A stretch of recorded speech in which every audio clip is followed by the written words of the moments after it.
Good morning everyone. कैसे हो आप लोग। तो आज है 2 मार्च 2019। तो चलिए स्टार्ट करते हैं आज का करंट अफेयर्स। देखते हैं क्या क्या है इंपॉर्टेंट न्यूज़ आज आपके लिए। आज का आपका पहला क्वेश्चन है कि केंद्रीय कैबिनेट ने कितने वर्ष की उम्र होने पर बच्चों को आधार रद्द करने का अधिकार देने वाले अध्यादेश को मंजूरी दे दी है। यानी कोई भी बच्चा अगर इस एज को पार कर जाए तो उसका जो बचपन में आधार कार्ड बना था उसको रद्द किया जा सकता है। तो वह है 18 वर्ष। केंद्रीय कैबिनेट ने 18 वर्ष की उम्र होने पर बच्चों को आधार रद्द करने का अधिकार देने का फैसला किया है। एक बिल आया था उसको मंजूरी दे दिया है। ठीक है। और यह अध्यादेश बैंक खाते खोलने और सिम कार्ड लेने के लिए आधार के स्वैच्छिक इस्तेमाल को भी मंजूरी देती है।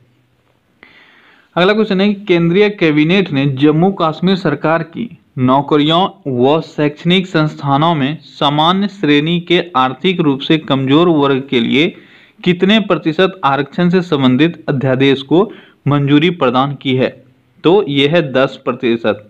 तो कैबिनेट मिनिस्टर ने जम्मू कश्मीर सरकार की जो भी नौकरियां हैं और जो भी शैक्षणिक संस्थान हैं तो वहां सामान्य श्रेणी के आर्थिक रूप से जो कमजोर लोग हैं उनको 10% आरक्षण देने वाले प्रस्ताव को पारित किया है।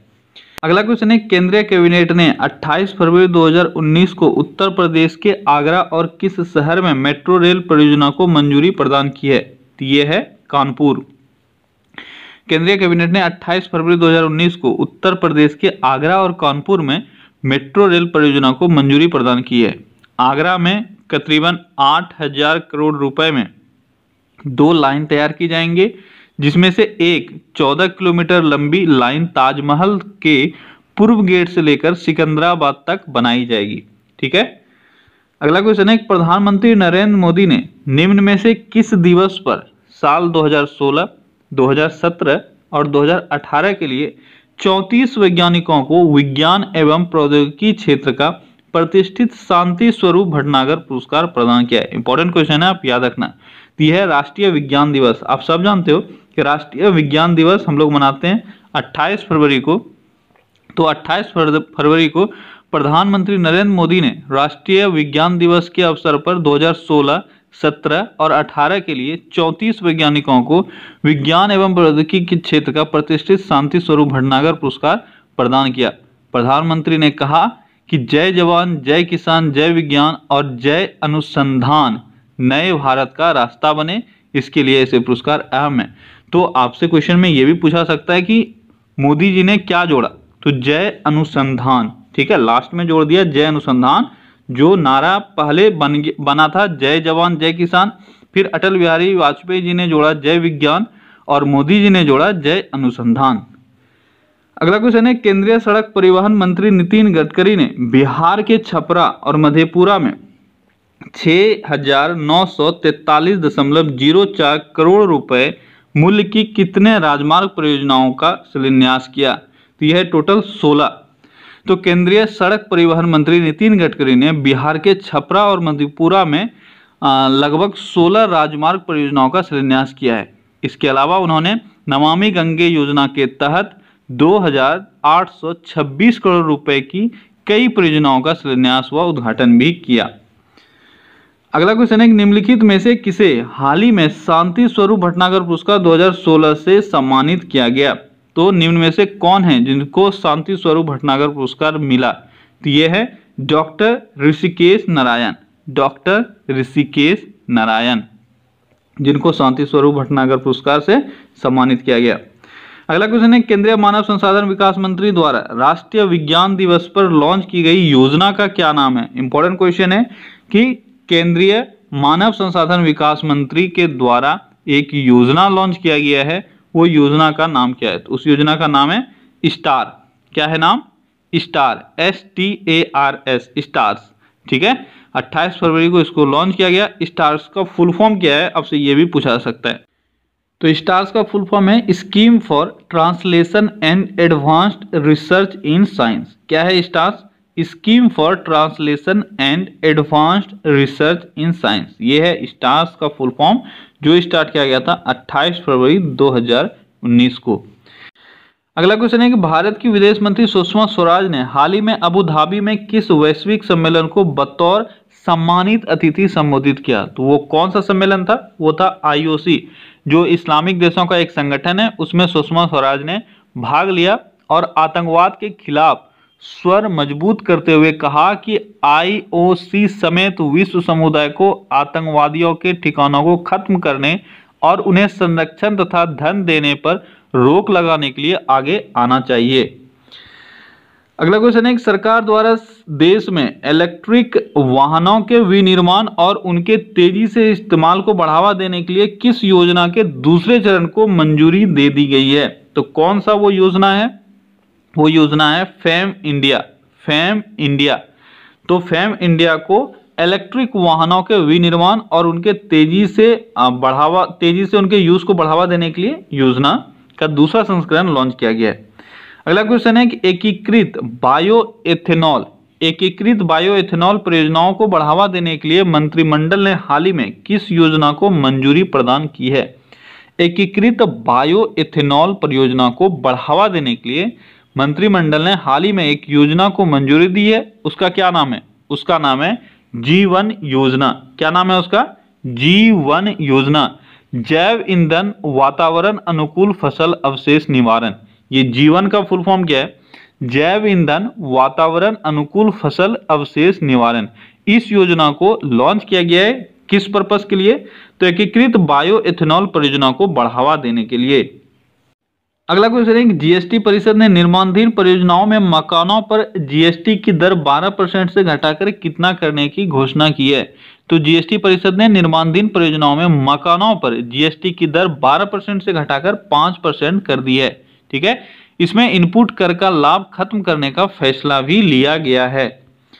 अगला क्वेश्चन है कि ऑस्कर पुरस्कार समारोह 2019 में निम्नलिखित में से किस फिल्म को सर्वश्रेष्ठ फिल्म का पुरस्कार दिया गया? तो 2019 में ऑस्कर पुरस्कार का जो सर्वश्रेष्ठ पुरस्कार होता है वो किस फिल्म को मिला? तो वह है ग्रीन बुक। ऑस्कर 2019 में बेस्ट फिल्म कैटेगरी में 8 फिल्मों को आखिरी सूची में रखा गया था। सभी फिल्मों को पीछे छोड़ते हुए ग्रीन बुक ने बेस्ट फिल्म कैटेगरी के अवार्ड को अपने नाम कर लिया। अगला क्वेश्चन है कि निम्नलिखित में से किस गायिका को film A star is born के गाने सैलो के लिए बेस्ट ओरिजिनल सॉन्ग कैटेगरी का ऑस्कर पुरस्कार से सम्मानित किया गया? तो वो कौन है? वो है लेडी गागा। नाम तो आपने सुना ही होगा, ठीक है, लेकिन आपको याद रखना है कि फिल्म का नाम क्या है? ए स्टार इज बॉर्न और गाना क्या है? गाना है सैलो। तो इसके लिए लेडी गागा को 2019 के ऑस्कर फिल्म में बेस्ट ओरिजिनल सॉन्ग कैटेगरी का अवार्ड मिला। अगला क्वेश्चन है कि भारत की पृष्ठभूमि पर बनी किस फिल्म को हाल ही में ऑस्कर 2019 में पुरस्कार समारोह में बेस्ट डॉक्यूमेंट्री शॉर्ट सब्जेक्ट पुरस्कार मिला? तो ऑस्कर में बेस्ट डॉक्यूमेंट्री शॉर्ट सब्जेक्ट पुरस्कार भारत के पृष्ठभूमि पर बनी किस फिल्म को मिला? तो यह पीरियड एंड ऑफ सेंटेंस को बेस्ट डॉक्यूमेंट्री शॉर्ट सब्जेक्ट पुरस्कार मिला ऑस्कर में। अगला क्वेश्चन है प्रधानमंत्री नरेंद्र मोदी ने भारत में किस स्थान से प्रधानमंत्री किसान योजना, इसको प्रधानमंत्री किसान सम्मान निधि योजना का शुभारंभ किया? तो कौन सा जगह है वो है गोरखपुर से प्रधानमंत्री नरेंद्र मोदी ने 24 फरवरी को यहां किसान सम्मान निधि योजना का शुरुआत किया। इसमें छोटे और सीमांत किसानों के लिए 6,000 रुपए की आय समर्थन दी जाती है। अगला क्वेश्चन है प्रधानमंत्री नरेंद्र मोदी ने हाल ही में किस स्थान पर राष्ट्रीय युद्ध स्मारक का उद्घाटन किया? राष्ट्रीय युद्ध स्मारक इसका उद्घाटन कहां किया गया? इसका उद्घाटन किया गया नई दिल्ली में उद्घाटन किया गया राष्ट्रीय युद्ध स्मारक। ये उन जवानों के लिए एक श्रद्धांजलि है जिन्होंने आजादी के बाद देश की रक्षा के लिए अपनी जीवन का बलिदान दिया है। अगला क्वेश्चन है निम्नलिखित में से कौन सा खिलाड़ी 4 गेंदों में 4 विकेट लेने वाला अंतरराष्ट्रीय T20 इतिहास में पहला और अंतरराष्ट्रीय क्रिकेट इतिहास में दूसरा गेंदबाज बन गया? कौन है वो है रशीद खान। कौन है? रशीद खान, जिन्होंने 4 गेंदों में 4 विकेट लिया और अंतर्राष्ट्रीय T20 के इतिहास में ये पहले खिलाड़ी बने, और अगर अंतर्राष्ट्रीय क्रिकेट का इतिहास का बात करें तो इसमें ये दूसरे खिलाड़ी बने। ये खिलाड़ी हैं अफगानिस्तान के, रशीद खान अफगानिस्तान के खिलाड़ी हैं और इन्होंने ये रिकॉर्ड आयरलैंड के खिलाफ खेलते हुए बनाया। अगला क्वेश्चन है, निम्नलिखित में से किसे हाल ही में महिला सशक्तिकरण के लिए फिक्की CSR अवार्ड से सम्मानित किया गया? फिक्की CSR अवार्ड से किसको सम्मानित किया गया है अभी हाल ही में? यह है Jindal steel and power limited. Jindal steel and power limited को हाल ही में महिला के सशक्तिकरण के लिए फिक्की CSR अवार्ड से सम्मानित किया गया। अगला क्वेश्चन, निम्नलिखित में से किस राज्य ने हाल ही में सुजलाम सुफलाम जल संचय अभियान के दूसरे संस्करण को लॉन्च किया है? कौन सा योजना है? सुजलाम सुफलाम योजना। सुजलाम सुफलाम योजना का दूसरा संस्करण लॉन्च किया गया गुजरात में। तो सुजलाम सुफलाम योजना कहाँ का है? यह है गुजरात का, और ये एक जल संचय योजना है। अगला क्वेश्चन और आज के सेशन का आखिरी क्वेश्चन है, राष्ट्रपति रामनाथ कोविंद ने हाल ही में किस स्थान पर अपोलो मेडिक्स सुपर स्पेशलिस्ट अस्पताल सुपर स्पेशलिस्ट अस्पताल का उद्घाटन किया है? कौन से स्थान पे किया गया है रामनाथ कोविंद के द्वारा? यह है लखनऊ यूपी में राष्ट्रपति रामनाथ कोविंद ने हाल ही में एक अपोलो मेडिक्स सुपर स्पेशलिस्ट अस्पताल का उद्घाटन किया है। तो ओके फ्रेंड्स, तो ये था आज का हमारा top 20 current affairs questions. I hope कि आपको ये सेशन अच्छा लगा होगा। अगर अच्छा लगा तो आप कमेंट में बता सकते हो, वीडियो को लाइक कर सकते हो, चैनल को सब्सक्राइब कर सकते हो। चलिए फिर से मिलते हैं कल अगले सेट के साथ। Till then take care, bye bye.